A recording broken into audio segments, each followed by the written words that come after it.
Yo! What's up mga boss? Kumusta kayo dyan?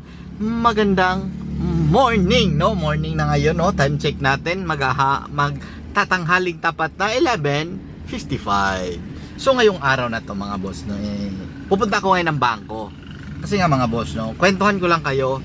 Last month kasi, nagpa-renovate tayo, di ba? So, isang branch dito sa Digos, dalawa pala. So, isa dito sa Digos at sa Kidapawan, kasi yung isang branch natin sa Digos ay hindi kinaya, no? Hindi kinaya ng budget natin, kaya hindi natin siya na-renovate. So, ganun pa rin yung sistema niya, ganun pa rin yung itsura niya.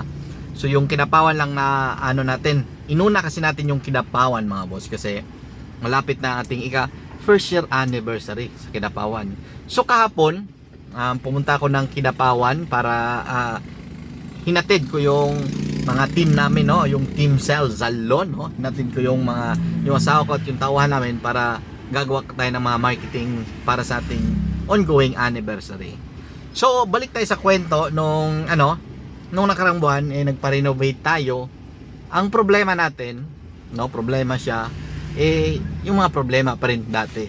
Kasi mga boss, kinulang yung budget natin. So ang ginawa naming solusyon doon is nag-loan kami para pangdagdag sa renovation, pero may problema pa rin kasi yung loan natin ay hindi na-approve, di ba? Hindi siya na-approve, at nung in-approve na hindi ko na tinanggap.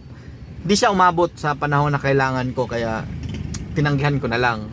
So ngayon, nag-try kami kasi may nag-suggest din sa amin na maganda daw yung credit card. O shout out sa kaibigan natin dyan sa Butuan, no? Si Boss Kenneth at si Madam Rachel Jane, no? Ng Butuan. May salon din yan sila, mga malulupit na negosyante rin, magagaling din.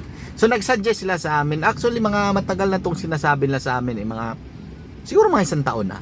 So wala talaga may idea paano gamitin yung credit card. Ako, ang asawa ko wala, kasi yung alam lang naman namin yung loan sa bangko, yung maliliit lang. So wala talaga may idea sa makatuwid, di ba? Pero nung mga last month nga, kinampus kami. So sinubukan namin, no, nung pumunta kami ng bangko, nag-tanong kami kung anong mga kailangan. So basic lang naman, meron naman kami mga requirements at may account na rin kami doon. So nag-try kami doon sa isang bangko, no. So yun, kumuha kami ng naubos kasi yung namin, yung panggastos namin sa renovation, di ba? So ang nangyari is yung pambayad namin ng stocks nagamit namin. So ang ginawa namin, kumuha kami ng credit card at last week, nag-meeting, di ba? Pumunta kami ng Davao, nag-attend kami ng seminar tungkol sa mga produkto natin ginagamit. So ayun, ginamit natin yung credit card natin pang swipe doon sa stocks. So ngayon, 1 month na siya. Ay, hindi pala 1 month, no mga boss. Yung credit card pala kung ano yung nakalagay sa monthly statement yata tawag dyan. Kung anong nakalagay dyan, halimbawa, nilagay mo second week o third week, or may petsa kasi yan mga anong araw ba, 20 ba. So ang nangyari sa amin is 25 ng namin, pinili namin. Kasi sa mga bandang 25, dyan lang kami makakaluwag-luwag. Yung mga first week kasi, second week, tsaka third week, marami tayong bayarin yan. So sa bandang fourth week tayo, sa bandang katapusan.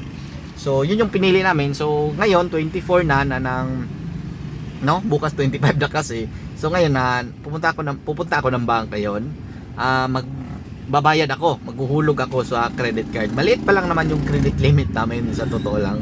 5 digits lang, ang baba lang kasi kaka-start pa lang.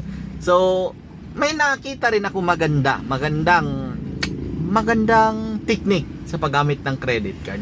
Kasi mga boss, no, unang-una talaga namin, no, nag-loan kami nung nag-start kaming nag-start kami mag-business mga 8 years ago. Nag-loan kami unang-una sa mga financing, no? Yung mga, basta hindi ko na babanggitin sila, masakit sila sa ulo. Tapos yung nag-business na kami, last 2 years siguro, naka-loan din kami sa bank Pero mga small loans lang, mga 6 digits, pang ano lang, pang abono-abono, pang pahabol sa mga kailangan. At last year din, naka-loan din kami. Yung mga interest niya, basic naman talaga, yung mga 3%, di ba? 3% talaga kadalasang interest niyan. So, ang ginawa namin ngayon, kailangan namin ng pondo. So, nag-loan ulit. Hindi na kami nag-loan kasi nga matagal na approved. So, ang ginawa namin, credit card. Nag-try kami ng credit card ngayon. So, yun yung ginamit namin para sa aming stocks.